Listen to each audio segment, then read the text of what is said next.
नमस्कार दोस्तों, स्वागत है आपका हमारे वीडीएस एजुकेशन चैनल में। आज हम इस वीडियो में देखेंगे हिंदी से बनने वाले टॉप 50 क्वेश्चन जो आपकी परीक्षा के लिए महत्वपूर्ण होगा। यह हिंदी प्रश्न का पार्ट 2 वीडियो है। तो चलिए हम प्रश्न की शुरुआत करते हैं।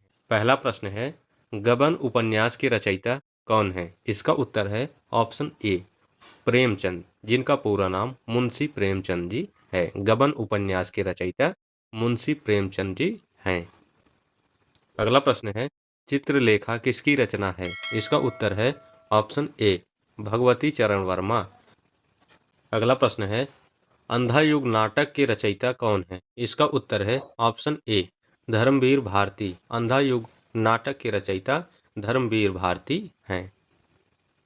अगला प्रश्न है, धूप की छांव किस विधा से संबंधित है? इसका उत्तर है ऑप्शन सी निबंध। धूप की छांव निबंध से संबंधित है। अगला प्रश्न है, गोदान किस भाषा में लिखा गया है? इसका उत्तर है ऑप्शन सी खड़ी बोली। गोदान खड़ी बोली में लिखा गया है। अगला प्रश्न है, प्रेमचंद का वास्तविक नाम क्या था? इसका उत्तर है ऑप्शन धनपत राय श्रीवास्तव। प्रेमचंद का वास्तविक नाम धनपत राय श्रीवास्तव था।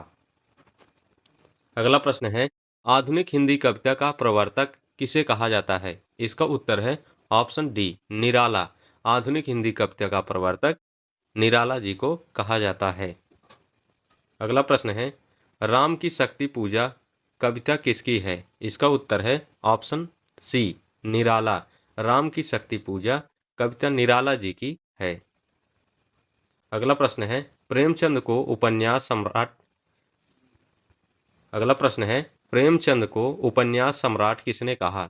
इसका उत्तर है ऑप्शन ए रामचंद्र शुक्ल ने प्रेमचंद को उपन्यास सम्राट कहा था। अगला प्रश्न है, कर्मभूमि का विषय क्या है? इसका उत्तर है ऑप्शन बी राजनीतिक चेतना। कर्मभूमि का विषय राजनीतिक चेतना है। अगला प्रश्न है, गोदान किस वर्ष प्रकाशित हुआ था? इसका उत्तर है ऑप्शन बी 1936 में गोदान प्रकाशित हुआ था। अगला प्रश्न है, काव्य शब्द का अर्थ है? इसका उत्तर है ऑप्शन सी भावपूर्ण रचना। काव्य शब्द का अर्थ होता है भावपूर्ण रचना। अगला प्रश्न है, अलंकार का अर्थ है? इसका उत्तर है ऑप्शन बी शोभा बढ़ाने वाला तत्व अलंकार का अर्थ होता है। अगला प्रश्न है, उपमा अलंकार में क्या होता है? इसका उत्तर है ऑप्शन ए समानता। उपमा अलंकार में समानता होता है। अगला प्रश्न है, रूपक अलंकार में क्या होता है? इसका उत्तर है ऑप्शन बी अप्रत्यक्ष तुलना। रूपक अलंकार में अप्रत्यक्ष तुलना होता है। अगला प्रश्न है, सौंदर्य की भावना किस रस से जुड़ी है? इसका उत्तर है ऑप्शन बी श्रृंगार रस से सौंदर्य की भावना जुड़ी होती है। अगला प्रश्न है, वीर रस का अस्थायी भाव क्या है? इसका उत्तर है ऑप्शन बी उत्साह। वीर रस का अस्थायी भाव उत्साह होता है। अगला प्रश्न है, काव्य का प्राण किसे कहा जाता है? इसका उत्तर है ऑप्शन ए रस। काव्य का प्राण रस को कहा जाता है। अगला प्रश्न है, हिंदी शब्द फारसी भाषा से आया, इसका अर्थ क्या है? इसका उत्तर है ऑप्शन सी हिंद देश की भाषा। हिंदी शब्द फारसी भाषा से आया, इसका अर्थ होता है हिंद देश की भाषा। अगला प्रश्न है, भोजपुरी अवधी ब्रज ये सब क्या है? इसका उत्तर है ऑप्शन बी बोलियां। जैसे भोजपुरी भाषा, अवधी भाषा, ब्रज भाषा ये सभी बोलियां होती हैं। अगला प्रश्न है, हिंदी में कुल कितने वर्ण माने जाते हैं? इसका उत्तर है ऑप्शन सी 47। हिंदी में कुल वर्णों की संख्या 47 होती है। अगला प्रश्न है, स्वर कितने होते हैं? इसका उत्तर है ऑप्शन सी 13। स्वर की संख्या 13 होती है। अगला प्रश्न है, व्यंजन कितने होते हैं? इसका उत्तर है ऑप्शन बी 33। व्यंजनों की कुल संख्या 33 होती है। अगला प्रश्न है, अ से ह तक क्या कहलाते हैं? इसका उत्तर है ऑप्शन बी वर्ण। अ से ह तक वाले अक्षर वर्ण कहलाते हैं। अगला प्रश्न है, हिंदी व्याकरण के जनक कौन माने जाते हैं? इसका उत्तर है ऑप्शन बी किशोरीदास वाजपेयी हिंदी व्याकरण के जनक माने जाते हैं, किशोरीदास वाजपेयी। अगला प्रश्न है, हिंदी भारत की राजभाषा कब बनी? इसका उत्तर है ऑप्शन सी 14 सितंबर 1949 को हिंदी भाषा भारत की राजभाषा बनी। अगला प्रश्न है, अभिनय किस प्रकार की कला है? इसका उत्तर है ऑप्शन सी प्रदर्शन। अभिनय प्रदर्शन प्रकार की कला होती है। अगला प्रश्न है, पद्य रचना किसमें होती है? इसका उत्तर है ऑप्शन बी कविता में। पद्य रचना हमेशा कविता में होती है।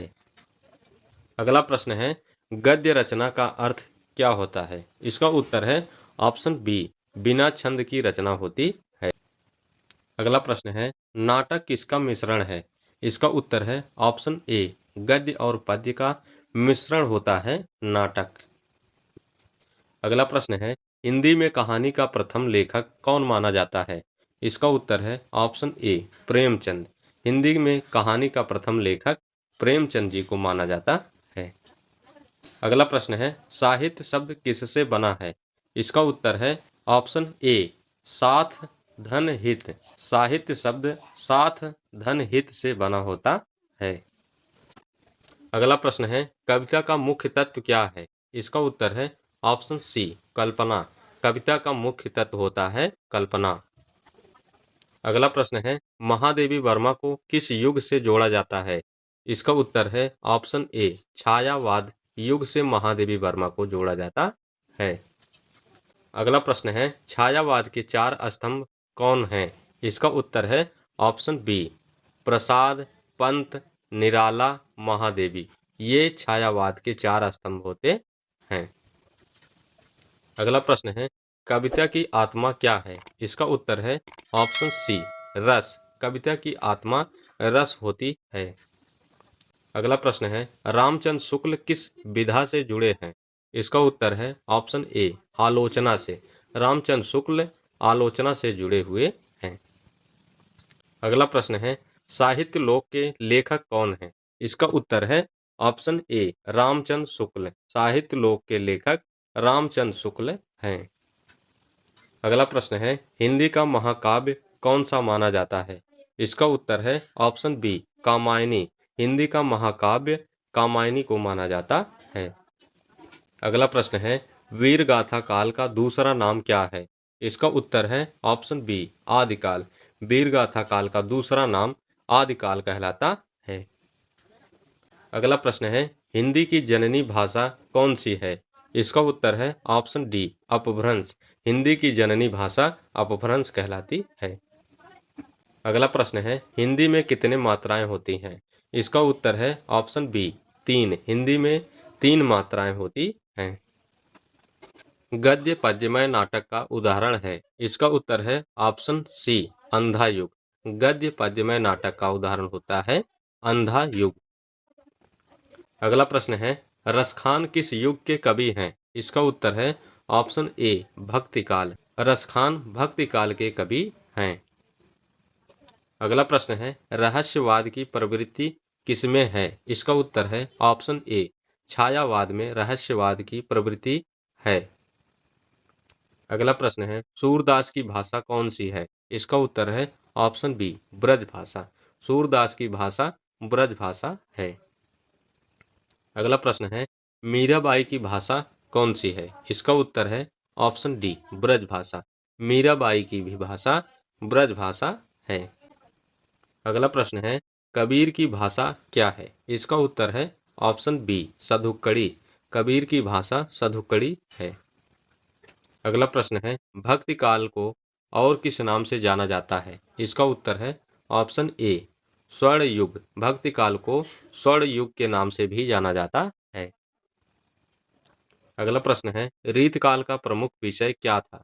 इसका उत्तर है ऑप्शन सी प्रेम और सौंदर्य। रीतकाल का प्रमुख विषय प्रेम और सौंदर्य था।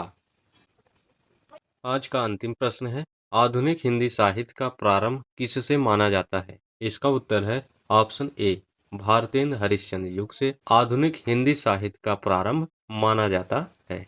अगर दोस्तों वीडियो पसंद आए तो लाइक शेयर और चैनल को सब्सक्राइब जरूर करना। फिर मिलते हैं पार्ट 3 वीडियो में।